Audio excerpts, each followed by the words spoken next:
भारत ने अफगानिस्तान में विदेशी सैन्य अड्डों को स्थापित करने के किसी भी प्रयास का विरोध किया। रूस की राजधानी मॉस्को में आयोजित मॉस्को फॉर्मेट की 7वीं बैठक में हिस्सा लेते हुए भारत ने रूस, चीन और 7 अन्य देशों के प्रयासों का समर्थन किया है। ये सभी देश अफगानिस्तान के बगराम एयरबेस पर कब्जा करने के अमेरिकी प्रयासों का विरोध कर रहे हैं। अमेरिकी प्रेसिडेंट डोनाल्ड ट्रंप ने कई बार कहा है कि वो अफगानिस्तान में बगराम एयरबेस पर फिर से कब्जा करने की योजना बना रहे हैं और उनकी एक और योजना है जिसके बारे में अभी तक समझ पाना मुश्किल है। डोनाल्ड ट्रंप यूक्रेन को मिसाइल्स देने वाले हैं। क्या मिसाइल है, क्या विषय है और भारत का इसमें क्या विरोध है, भारत ने क्या प्रतिक्रिया दी है, पुतिन का कहना क्या कुछ रहा, वो भी काफी महत्वपूर्ण है। इस पर भी आपको डिटेल्स आगे पहुंचाते हैं। नमस्कार, मैं हूं आशीष त्रिपाठी आपके साथ। और विशेष दूत की नियुक्ति के बाद जो तालिबान प्रशासन पर बगराम एयरबेस सौंपने के लिए दबाव बनाया जा रहा है, ट्रंप ने इस पर यह भी कहा कि बगराम एयरबेस अमेरिका के लिए काफ़ी महत्वपूर्ण है और बाइडेन प्रशासन ने इसे छोड़कर बहुत भारी गलती की थी। ट्रंप ने कहा था कि तालिबान को बगराम एयरबेस अमेरिका को सौंप देना चाहिए क्योंकि इसे वॉशिंगटन ने स्थापित किया था। मॉस्को फॉर्मेट वार्ता के नए संस्करण में देशों के समूह ने अफगानिस्तान में समृद्ध और विकास लाने के तौर तरीकों पर व्यापक विचार विमर्श किया। इन देशों ने अफगानिस्तान और पड़ोसी देशों में सैन्य बुनियादी ढांचे तैनात करने के कुछ देशों के प्रयासों को अस्वीकार्य बताया है क्योंकि ये क्षेत्रीय शांति, स्थिरता और हितों की पूर्ति नहीं करता है। तालिबान के विदेश मंत्री आमिर खान मुत्ताकी ने पहली बार मॉस्को फॉर्मेट वार्ता में हिस्सा लिया और मॉस्को में हुई बातचीत में भाग लेने वाले देशों ने द्विपक्षीय और बहुपक्षीय दोनों स्तर पर आतंकवाद रोधी सहयोग को मजबूत करने का आह्वान किया है। बयान में यह कहा गया कि उन्होंने जोर देकर यह कहा कि अफगानिस्तान को आतंकवाद को खत्म करने और इसे जल्द से जल्द जड़ से मिटाने के लिए ठोस कदम उठाए जाने के लिए मदद दी जानी चाहिए ताकि काबुल की धरती का इस्तेमाल पड़ोसी देशों और अन्य जगहों की सुरक्षा के लिए खतरे के रूप में न हो। इसमें यह कहा गया कि इन देशों ने इस बात पर भी जोर दिया कि आतंकवाद अफगानिस्तान क्षेत्र और व्यापक विश्व की सुरक्षा के लिए एक गंभीर खतरा है। भारत, रूस और चीन के अलावा इस बैठक में Iran, Kazakhstan, Kyrgyzstan, Pakistan, Tajikistan, Uzbekistan ने भी हिस्सा लिया और दोनों देशों के बातचीत के अलावा इन सभी देशों ने इस क्षेत्र के और इसके आगे के देशों के साथ अफगानिस्तान के आर्थिक संबंधों की आवश्यकता पर भी जोर दिया है। मॉस्को स्थित भारतीय दूतावास ने यह कहा कि राजदूत विनय कुमार के नेतृत्व में भारतीय प्रतिनिधिमंडल एक स्वतंत्र, शांतिपूर्ण और अफगानिस्तान स्थिर चाहता है जहां पर लोगों के सामाजिक, आर्थिक और उनके जीवन के विकास, उनकी समृद्धि का समर्थन भी किया गया। दूतावास ने सोशल मीडिया पर कहा कि भारत की स्थिति जो अफगानिस्तान के प्रति है उसे दोहराते हुए एक सुरक्षित, शांतिपूर्ण और स्थिर अफगानिस्तान होने की बात को जोर दिया है।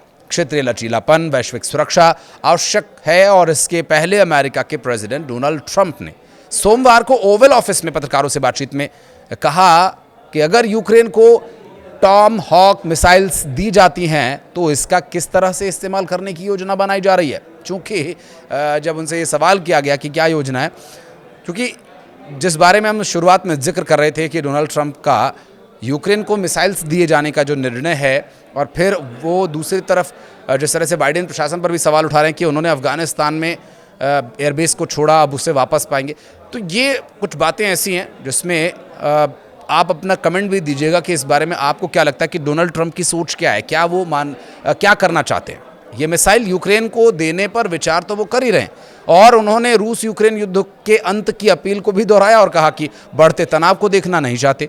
जब पत्रकारों ने उनसे पूछा कि उन्होंने यूक्रेन को टॉम हॉक मिसाइल्स देने या नाटो द्वारा यूक्रेन को देने का निर्णय लिया है, तो उन्होंने कहा कि मुझे लगता है कि मैं जानना चाहता हूं कि वे इनका करने क्या वाले हैं। देखिए, हास्यास्पद बात है, अगर किसी बंदर के हाथ में आप तलवार दे दें और फिर उसके बाद आप ये कहें कि मैं ये जानना चाहता हूं कि ये बंदर करना क्या चाहता है, तो बंदर तो उत्पात मचाएगा।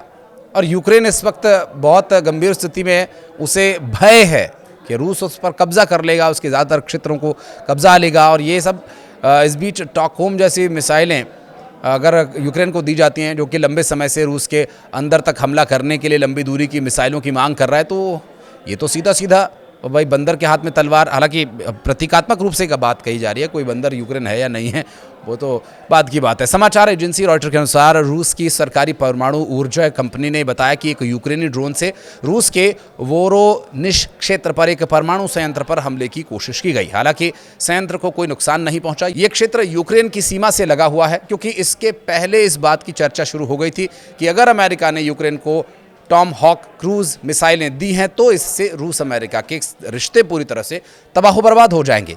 तो वहीं पुतिन का ये बयान उस समय में आया जब ट्रंप प्रशासन ने यूक्रेन को फिर से सैन्य मदद देने का ऐलान किया है। अमेरिकी उपराष्ट्रपति जेडी वेंस ने कहा था कि वॉशिंगटन यूक्रेन की उस मांग पर विचार कर रहा है जिसमें लंबी दूरी टॉम हॉक मिसाइल्स इसमें शामिल हैं। और हालांकि कुछ अमेरिकी अधिकारियों और रक्षा सूत्रों ने यह कहा कि इन मिसाइल्स को अमेरिकी नौसेना के मौजूदा स्टॉक के कारण उपलब्ध कराना संभव नहीं हो सकता। रविवार को जारी एक वीडियो संदेश में पुतिन ने कहा कि अगर अमेरिका यूक्रेन को टॉम हॉक मिसाइलें देने की गलती करता है तो यह हमारे रिश्तों के विनाश की ओर ले जाने वाला काम होगा, या कम से कम उन सकारात्मक संकेतों को तो मिटा ही देगा जो हाल के महीनों में दिखने लगे थे। पुतिन का यह बयान रूस और अमेरिका के बीच सुधर रहे रिश्तों में बड़ा झटका माना जा रहा है। बीते कुछ महीनों में दोनों देशों के बीच कुछ मुद्दों पर सहयोग की शुरुआत हुई थी और राष्ट्रपति ट्रंप लगातार पुतिन के साथ संपर्क में भी थे, मगर अब यूक्रेन को मिसाइलों की सप्लाई का मामला इस नाजुक रिश्ते को फिर से संकट में डाल सकता है। टॉम हॉक क्रूज मिसाइल्स अमेरिकी नेवी की सबसे हाईटेक मिसाइल्स में से एक है और ये लंबी दूरी तक सटीक हमला करने वाली मिसाइल है जिसकी मारक क्षमता करीब करीब 1600 किलोमीटर तक है।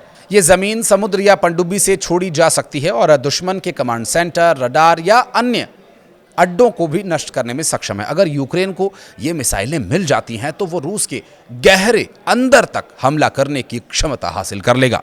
अब यही वजह है कि पुतिन इसे सीधी चुनौती के रूप में देख रहे हैं। पिछले 2 वर्षों से चल रहे रूस यूक्रेन युद्ध में पश्चिमी देशों ने यूक्रेन को हथियार, गोला बारूद और वित्तीय मदद दी। अमेरिका पहले ही हिमार्स रॉकेट सिस्टम जो कि पैट्रियट मिसाइल और डिफेंस सिस्टम जैसे हाईटेक हथियार यूक्रेन को दे चुका है। अब अगर टॉम हॉक जैसी ऑफेंसिव मिसाइल भी भेजी जाती है तो रूस का कहना यह है कि ये रेड लाइन पार करने जैसा होगा। मॉस्को को डर यह है कि यूक्रेन इन मिसाइल्स का इस्तेमाल रूस के अंदरूनी ठिकानों पर भी कर सकता है, जिससे युद्ध का दायरा बढ़ेगा और सीधा टकराव रूस अमेरिका के बीच हो जाएगा। अब दिलचस्प बात यह है कि पुतिन का यह बयान ऐसे समय में आया जब अमेरिकी प्रेसिडेंट डोनाल्ड ट्रंप के प्रशासन ने यूक्रेन नीति पर कोई अंतिम फैसला नहीं लिया है। ट्रंप पहले कार्यकाल में रूस और अमेरिका के बीच तनाव के बावजूद निजी स्तर पर पुतिन और ट्रंप के रिश्ते अपेक्षाकृत बेहतर माने जा रहे थे, लेकिन अब ट्रंप के दूसरे कार्यकाल में यूक्रेन मुद्दा एक बड़ी कूटनीतिक चुनौती बन चुका है। विश्लेषकों का मानना यह है कि अगर ट्रंप यूक्रेन को उन्नत मिसाइलें देने पर सहमत हो जाते हैं तो ये न केवल रूस के साथ टकराव को बढ़ाएगा बल्कि यूरोप में सैन्य स्थिति अस्थिरता के दौर में ले जाई जा सकती है। वहीं अगर वे मदद रोक देते हैं तो नाटो सहयोगी देशों से रिश्ते कमजोर हो सकते हैं। अब यहाँ इन 2 बड़ी घटनाओं ने ये बात तो साफ कर दी है कि ट्रंप एक बार फिर से यू टर्न ले सकते हैं। आपको क्या लगता है? भारत विरोधी, पुतिन विरोधी चेतावनी के बाद भी क्या ट्रंप को इस पर पुनर्विचार नहीं करना चाहिए? क्योंकि रूस यूक्रेन युद्ध रुकवाने का दंभ भरने से कुछ होने वाला नहीं। अगर हथियारों की सप्लाई नहीं रोकी गई तो युद्ध कैसे रुकेगा? आप भी बताइएगा कमेंट सेक्शन में। इस वीडियो को यहां तक देखने के लिए बहुत शुक्रिया।